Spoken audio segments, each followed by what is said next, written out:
আসসালামু আলাইকুম। সবাইকে আমার চ্যানেলের শুভেচ্ছা। আজকের ভিডিওতে আমি দেখাবো যারা কাতারে অ্যাপ্লাই করেছেন এবং অনলাইনে আপনাদের মেডিকেল রিপোর্টটি কীভাবে চেক করতে হয়, অনেকে হয়তো বা জানেন না।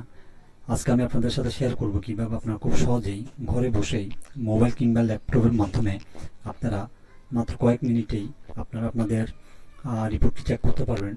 তো চলুন আমি কথা না বাড়িয়ে সরাসরি আমার মূল পর্বে চলে যাচ্ছি। তার জন্য আমি যে কোনো একটি ট্যাব ওপেন করব। এখানে এসে আপনারা লিখবেন কাতার মেডিকেল রিপোর্ট চেক অনলাইন। ঠিক আছে, কাতার লিখলেও চলে আসবে। তো আপনারা কাতার মেডিকেল চেক অপশনে ক্লিক করবেন। তো ক্লিক করার পর বন্ধুরা ঠিক এরকম একটি ইন্টারফেস আপনাদের সামনে দেখাবে। এখান থেকে আপনারা 2 নম্বর যে অপশনটি দেখতে পাচ্ছেন কাতার ভিসা সেন্টার, ঠিক আছে, এটিতে ক্লিক করবেন।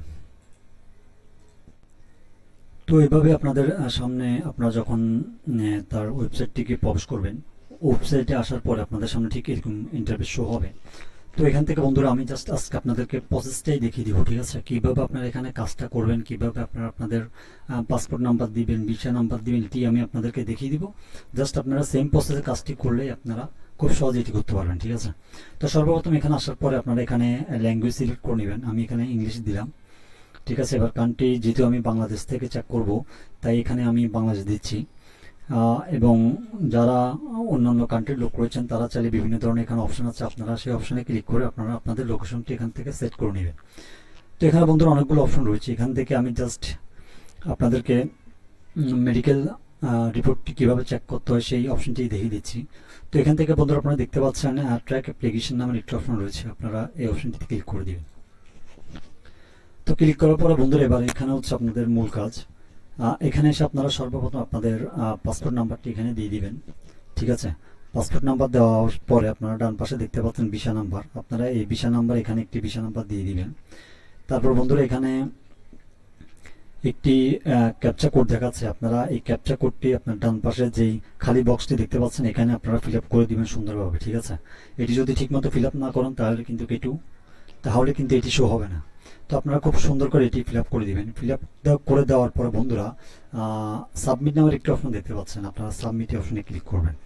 তো এই অপশনে ক্লিক করার পর আপনারা একটু নিচের দিকে খেয়াল করবেন, এখানে 5টি অপশন দেখাচ্ছে। ঠিক আছে, যেহেতু আমি এখানে এখনও কোনো কিছু দিই নাই যার কারণে এটি এরকম দেখাচ্ছে। তো আপনারা যখন এখানে আপনাদের পাসপোর্ট নাম্বার, ভিসা নাম্বার সব কিছু দেওয়ার পরে এখানে সাবমিট করবেন, তো এখানে আপনাদেরকে দেখিয়ে দিবে। এখানে যদি আপনার রিপোর্টটি কমপ্লিট হয়ে যায় তো এখানে দেখবেন সবগুলোই টিকমার্ক এখানে অ্যানেবল থাকবে। ঠিক আছে, তো এখান থেকে আপনারা দেখতে পাচ্ছেন অ্যাপ্লিকেশন কনফার্ম, ঠিক আছে, biometric enrol complete, medical test, তারপর মেডিকেল টেস্ট স্ট্যাটাস এবং রেজাল্ট অ্যাভেলেবল উইথ এমপ্লয়ার। ঠিক আছে, এই সবগুলো এখানে টিকমার্ক উঠে থাকবে। যদি কোনো কারণে আপনার মেডিকেল রিপোর্টটি যদি এখান থেকে এরকম দেখায় বা করস চিহ্ন দেখায়, ঠিক আছে, এখানে হয়তো বা যদি আপনার মেডিকেল রিপোর্টটি ওকে থাকে তাহলে এখানে টিক চিহ্ন উঠবে, আর যদি আপনার মেডিকেল রিপোর্টটি ওকে না হয় তাহলে এখানে ক্রস চিহ্ন উঠবে। ঠিক আছে, তো বন্ধুরা এইভাবে আপনারা খুব সহজেই মাত্র কয়েক মিনিটে আপনারা ঘরে বসে আপনাদের কাতারের মেডিকেল রিপোর্টটি আপনারা চেক করতে পারবেন। আশা করি আপনারা বুঝতে পেরেছেন কিভাবে কাতারের মেডিকেল রিপোর্টটি চেক করতে হয়। তো আজকের এই ভিডিওটি যদি আপনাদের অবশ্যই ভালো লেগে থাকে তাহলে একটি কমেন্ট এবং আমার চ্যানেলটিকে সাবস্ক্রাইব করতে ভুলবেন না। ধন্যবাদ।